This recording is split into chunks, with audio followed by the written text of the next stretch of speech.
नमस्कार, मैं हूं अखिलेश पांडे और आप देख रहे हैं सी न्यूज़ भारत। वक्त हो चुका है न्यूज़ बुलेटिन का। खबरों के इस बुलेटिन की हम शुरुआत करेंगे बेमेतरा से, जहां जिले के थानों में लगातार मोबाइल चोरी होने की शिकायतें दर्ज हो रही थी।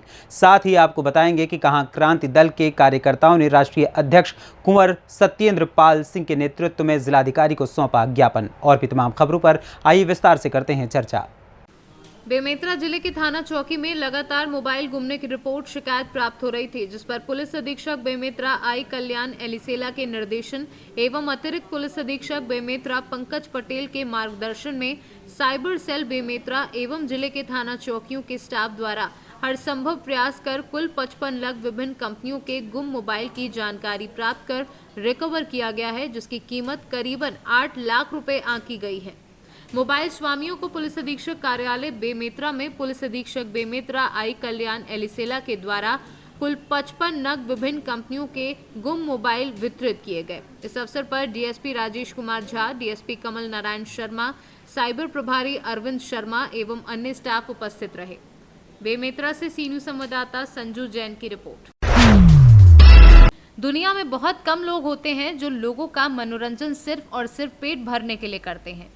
एक ऐसा महान कलाकार जो बहरूपिया का रोल करके लोगों का मनोरंजन करता रहता है।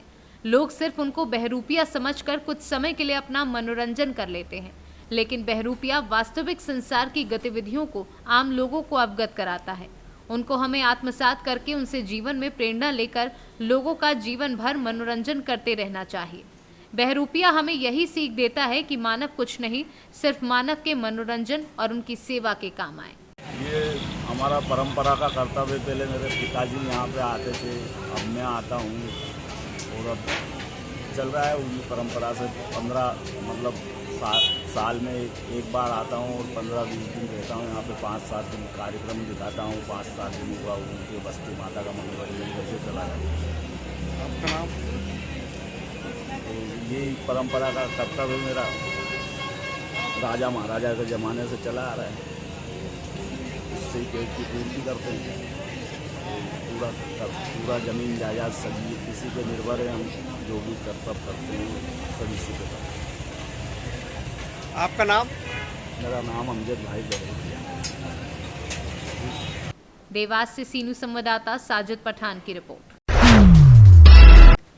आज बुंदेलखंड क्रांति दल के कार्यकर्ताओं ने राष्ट्रीय अध्यक्ष कुंवर सत्येंद्र पाल सिंह के नेतृत्व में जिलाधिकारी झांसी को संबोधित ज्ञापन दिया और आरोप लगाया कि राजकीय इंटर कॉलेज झांसी के केंद्र व्यवस्थापक प्रधानाचार्य सतीश कुमार सिंह के संरक्षण में प्रैक्टिकल के नाम पर कक्षा 12 के भौतिक, रसायन, भूगोल एवं अन्य में प्रति छात्र प्रति विषय 200 रुपये लिया गया है। करीब 1 लाख से अधिक की अवैध वसूली की गई है। ये कार्य उत्तर प्रदेश बोर्ड परीक्षा के नियमों का उल्लंघन है। इस बात की रिकॉर्डिंग की सीडी भी जिलाधिकारी झांसी को सौंपी गई है। प्रधानाचार्य द्वारा लिखाई गई झूठी रिपोर्ट को भी रद्द करने की मांग की गई है।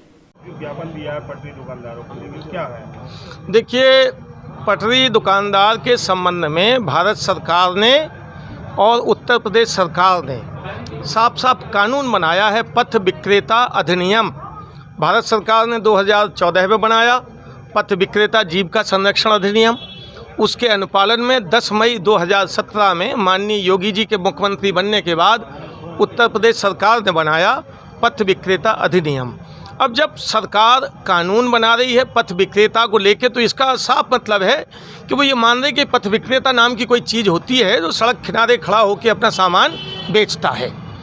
अब उसमें कानून में जो भारत सरकार का कानून है उसकी धारा 3 का अधिनियम 3 ये कहता है, जब तक किसी शहर में पथ विक्रेताओं का सर्वेक्षण पूरा ना हो जाए, उनको आई कार्ड इशू ना हो जाए, उनकी जगह निश्चित ना हो जाए, तब तक किसी को भी किसी हालत में उसकी जगह से हटाया नहीं जाएगा। झांसी नगर निगम ने ये काम पूरा अभी तक नहीं किया। जब आपने एक काम पूरा नहीं किया तो ये कैसे संभव है कि आप इन लोगों को हटा रहे हो? ये कानून का उल्लंघन है। तो सरकार की ज़मीन, नगर निगम के अधिकारी सरकारी, तो ये पटरी दुकानदार तो सरकारी आदमी नहीं है। ये कानून माने ना माने अलग विषय है, लेकिन जो लोग सरकार के अधिकारी हैं, कर्मचारी हैं, वो तो सरकार के नियम से बंधे हैं, उन्हें तो मानना चाहिए। इसी तरह उत्तर प्रदेश सरकार का पथ विक्रेता अधिनियम जो है 2017, उसकी धारा 19 और धारा 20 में साफ साफ विस्थापन और बेदखली के नियम दिए हैं। वो भी कहते हैं किसी को हटाना है तो 1 महीने पहले आप नोटिस देंगे, नोटिस का दुकानदार जवाब देगा, जब आप उससे संतुष्ट नहीं होंगे तब कार्रवाई करेंगे और हटाएंगे तो आप उसको एक वैकल्पिक जगह देंगे। वो जगह वैसी हो जहां उसका सोशियो इकोनॉमिक यानी सामाजिक और आर्थिक स्तर कम ना हो कि आप कहेंगे 100 रुपये कमाता है तो 100 वहाँ भी कमा पाए, ये ध्यान देना है। तो आज हम इसलिए हम इस बात को लेके आए हैं कि इनको जिनके घर में चूल्हा नहीं जलता उनके घर में शाम को क्या स्थिति होती है। पत्नी पूछती है कि दुकान कब लगेगी फिर से, बच्चे भी आशा लगाए होते हैं कि दुकान लगेगी तो हमारी ज़रूरतें पूरी होंगी। तो आप रोज़गार दे नहीं सकते तो रोज़गार छीन रहे हो। स्मार्ट सिटी का मतलब क्या होता कि आप रोज़गार छीन लो। स्मार्ट सिटी में आप सड़कें चौड़ी करो, आपने हरित जाली के नाम पे सड़कों को छोटा कर दिया। मेडिकल कॉलेज पे बहुत सड़क छोटी करके अगल बगल आपने पार्किंग की जगह दे दी, उन लोगों को सुविधा दे दी। आप सड़कें चौड़ी करिए, जाम घंटों लग रहा है दिन में, उस पर ध्यान दीजिए। स्मार्ट सिटी गरीबों की चिताओं पे नहीं बनता, गरीब दुकानदारों पे नहीं बनेगा, उनके उजाड़ने से नहीं बनेगा। आज इस बात को लेकर ज्ञापन दिया गया है। ब्यूरो रिपोर्ट, सी न्यूज़ भारत। पीपराकोठी क्षेत्र के कुंवरपुर स्थित सिंह ढाबा पर सोमवार को जिला मुखिया संघ की एक बैठक जिलाध्यक्ष शशि भूषण सिंह की अध्यक्षता में संपन्न हुई। इस बैठक का संचालन बिहार मुखिया संघ के प्रदेश सचिव राजू बैठा ने किया। बैठक को संबोधित करते हुए संघ के प्रदेश अध्यक्ष मिथिलेश कुमार राय ने कहा कि मुखिया के अधिकारों में हो रहे कटौती को लेकर बहुत जल्द मुख्यमंत्री से मिलकर ज्ञापन सौंपा जाएगा। सरकार की लापरवाही के कारण आए दिन राज्य में मुखिया पर हमला व हत्या हो रहा है। ब्यूरो रिपोर्ट, सी न्यूज़ भारत। बयाना में रविवार को भारत विकास परिषद शाखा बयाना की ओर से नवनियुक्त भाजपा जिलाध्यक्ष ऋषि बंसल व भाजपा नेत्री डॉक्टर रितु बनावत का शॉल, माला व चांदी का मुकुट पहनाकर भव्य स्वागत किया गया। इस अवसर पर परिषद अध्यक्ष राजेश गोयल, सचिव रमन धाकड़, कोषाध्यक्ष धर्मेंद्र देशमा आदि लोग मौजूद रहे। आज हमने हमारे भारत विकास परिषद शाखा बयाना की तरफ से भरतपुर जिले के भाजपा के जिलाध्यक्ष ऋषि बंसल जी को बनाए जाने पर उनका सम्मान समारोह रखा गया, जिसमें ऋषि बंसल जी को चांदी का मुकुट, साफा, माला एवं प्रतीक चिन्ह देकर, स्वामी विवेकानंद जी का प्रतीक चिन्ह देकर सम्मानित किया गया। एवं साथ में भाजपा नेत्री श्री डॉक्टर रितु बनावत जी का भी साथ में सम्मान किया गया और साथ में ही परिषद की तरफ से देशभक्ति गानों का भी प्रोग्राम रखा गया और परिषद की तरफ से ऋषि बंसल जी के लिए एवं ऋतु बनावत जी के लिए बहुत बहुत बधाई एवं हार्दिक शुभकामनाएं। राजस्थान से सीनू संवाददाता लोकेंद्र शर्मा की रिपोर्ट। जावरा विधानसभा के ग्राम सुखेड़ा में पहुंची विकास यात्रा का कलश उठाए एवं नृत्य कर बालिकाओं द्वारा भव्य स्वागत किया गया। यात्रा का जगह जगह पुष्प वर्षा कर आम जन द्वारा मंच बनाकर स्वागत किया गया। विकास यात्रा के मुख्य अतिथि डॉक्टर राजेंद्र पांडे एवं जावरा अनुविभागीय अधिकारी हिमांशु प्रजापति, जनपद पंचायत मुख्य कार्यपालन अधिकारी अल्फिया खान आदि पदाधिकारी मौजूद रहे। कार्यक्रम की शुरुआत मां सरस्वती के चित्र पर माल्यार्पण कर की गई। वहीं बस स्टैंड सहित गांधी जी की प्रतिमा पर माल्यार्पण किया गया। सर, ब्लॉक ऑफिसर द्वारा भी बताया गया कि हमारी सरकार नहीं है, आपके द्वारा उनको डांटा गया है कि हमारी सरकार है, क्या कहेंगे उसमें? नहीं, वो चूँकि एकदम से नए अधिकारी है, नौजवान है, वो शब्द भ्रम हो जाता है कभी कभी। आप भी उसे अन्यथा न ले, उसे प्रमुखता न दे। कुल मिलाकर के हम भी इसी तरह से सीखते सीखते अनुभवी हुए हैं, तो मैंने तो उनको वैसे ही संक्षेप में आग्रह किया है कि इस प्रकार नहीं, इस प्रकार। और वो हमारा जनप्रतिनिधियों का काम भी है, क्योंकि परस्पर प्रशासन, शासन और जनप्रतिनिधि परस्पर कार्य करके ही सारे कार्यों को आगे बढ़ाते हैं। और जनप्रतिनिधि तो आम जनता के बीच में और प्रशासन के बीच में एक ब्रिज का काम करता है, तो हमें दोनों कई पॉइंट को लेकर आपने जिम्मेदारों को अवगत कराया है, क्या कहेंगे?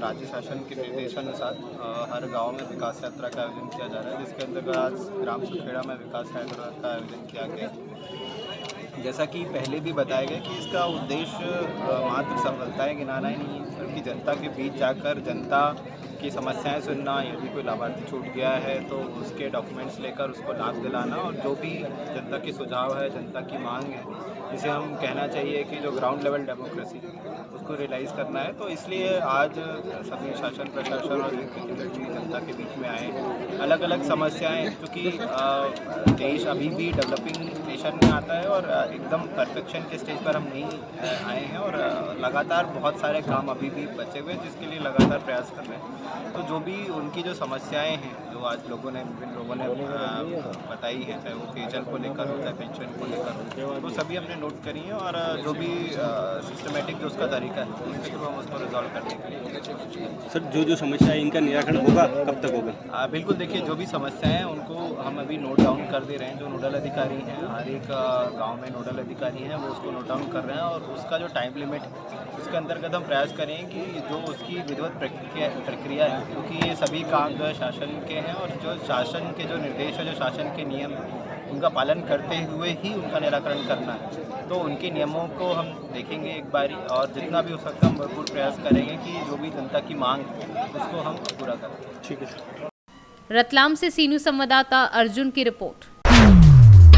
खबर अंबेडकर नगर से है, जहां टांडा की प्रमुख सामाजिक संस्था सेवा ही धर्म की तरफ से मेला गार्डन के मैदान में मुख्य समाज सेवी धर्मवीर सिंह बग्गा की अगुवाई में सर्वधर्म सामूहिक विवाह का आयोजन किया गया, जिसमें 25 बालिकाओं का विवाह धार्मिक रीति रिवाज के साथ कराया गया, जिसमें जनपद के गणमान्य लोगों ने पहुंचकर वर वधुओं को आशीर्वाद देकर उनके उज्जवल भविष्य की कामना की। विगत वर्षों की भांति बालिकाओं का विवाह सिख पंथ के रीति रिवाज के अनुसार कराया गया। इस मौके पर नगर के साथ साथ जनपद में प्रमुख सामाजिक कार्य करने वाली संस्थाओं और उनके अध्यक्षों को रियल हीरो और प्रदेश में अवध क्षेत्र का नाम रोशन करने वाले 6 लोगों को शाने अवध सम्मान से सम्मानित भी किया गया। इस मौके पर जिला पंचायत अध्यक्ष साधु वर्मा, पूर्व मंत्री विधायक कटहरी लालजी वर्मा, पूर्व मंत्री विधायक टांडा राममूर्ति वर्मा, भाजपा जिला अध्यक्ष डॉक्टर मिथिलेश त्रिपाठी, ब्लॉक प्रमुख टांडा सुरजीत वर्मा इत्यादि लोग मौजूद रहे। अभी तक कितनी शादियाँ हो चुकी हैं? पिछले 19 वर्षों के बाद ये 20वां वर्ष है। 20वां सर्वधर्म सामूहिक विवाह कार्यक्रम, ईश्वर की कृपा आप सबके आशीर्वाद से आज ये संपन्न हो रहा है। 1000 से ज़्यादा शादियाँ हो चुकी हैं। आप सारे लोग इकट्ठे होकर के इस कन्यादान में, इस हवन में शामिल होते हैं।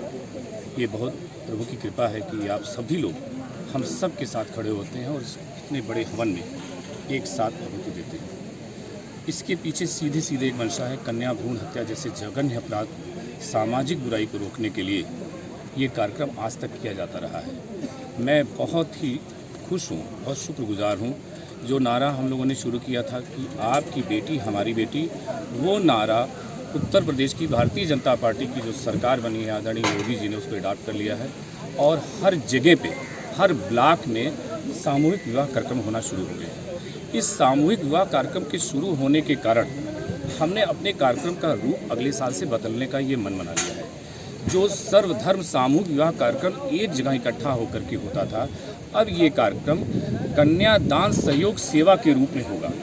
जो लोग अपने बेटियों की शादियां अपने घर से करना चाहते हैं, उनके कन्यादान में सहयोग करने के लिए 11 समाज की सेवा पिछले 2 साल से की जा रही, पर अब इसको बहुत ज़्यादा तेज़ी से आगे बढ़ाया जाएगा। साल में 2 बार एक बड़े कार्यक्रम करके इसको दिशा भी दी जाएगी, इसका एक रूप दिया जाएगा, और इसका प्रचार इसलिए किया जाएगा कि जो ज़रूरतमंद लोग सामूहिक विवाह कार्यक्रम में आ नहीं पाते हैं और अपने वो ज़रूरतमंद हैं और घर से करना चाहते हैं, तो वो इसका लाभ ले सके। इसके पीछे सीधे सीधे एक मंशा है कि कन्या भ्रूण हत्या के नारी का सम्मान बढ़े, बेटियों का सम्मान बढ़े, बेटियों को कोई बोझ ना समझे। हम बहुत खुशकिस्मत हैं कि सेवाई धर्माटी हम सारे लोगों से ईश्वर ये सारी सेवा लेता है, चाहे वो कन्यादान की सेवा हो, चाहे वो लंगर की सेवा हो, चाहे वो लावारिस लाशों की सेवा हो, और चाहे वो नेकी की दीवार से संबंधित कोई भी सेवा हो। बस इसके पीछे यही एक मंशा है कि हर बार 26 जनवरी को होता था, अब की बार ठंड बहुत ज़्यादा थी तो उसको बढ़ा करके 12 फरवरी को किया। 20 वर्षों से बहुत लंबा समय होता है, 20 वर्षों से यह कार्यक्रम लगातार चल रहा है, अभी तक और ये कारवां कितना आगे होता है? अब जब तक जीवित है ये तो कारवां ऐसे चलता रहेगा, और ये जब कारवां शुरू हुआ तो बहुत सारे लोग जुड़े, बहुत सारे लोग आए, धीरे धीरे लोग कुछ हटते रहे, कुछ लोग आते रहे। मेरे जीवन में आज तक जब भी कोई काम किया है तो उसमें बहुत सारे संघर्ष आए, पर ईश्वर की इतनी कृपा रही है कि जो सेवा ईश्वर ने हमसे लेना शुरू की, वो सेवा हमेशा वो लेता रहा। चाहे कोरोना के समय में वो लावारिश और कोरोना की लाशों की सेवा रही हो, चाहे वो लंगर की सेवा रही हो, चाहे वो बेटियों की कन्यादान में ज़रूरत की सेवा रही हो, ये ईश्वर की बड़ी कृपा रही है। मैं आपको इसके साथ एक बात और कह देना चाहता हूँ। हमारे इस काम में जैसे आज इस तरह की चीज़ें, इस तरह का ये माहौल बना, थोड़ी सी आंधी तूफान आ गई, ये कोई पहली बार हमारे साथ नहीं है, ये अक्सर ऐसा होता आया है। पर आप सबका आशीर्वाद रहा है और आप सबके आशीर्वाद से धीरे धीरे ये सारी चीज़ें होती रहेंगी। अंबेडकर नगर से अजय कुमार उपाध्याय के साथ सी न्यूज़ संवाददाता भूपेंद्र प्रताप सिंह की रिपोर्ट। फिलहाल के लिए इस न्यूज़ बुलेटिन में इतना ही। देश दुनिया की तमाम खबरों के लिए देखते रहें सी न्यूज़ भारत। हर खबर आपके साथ, आपके हाथ।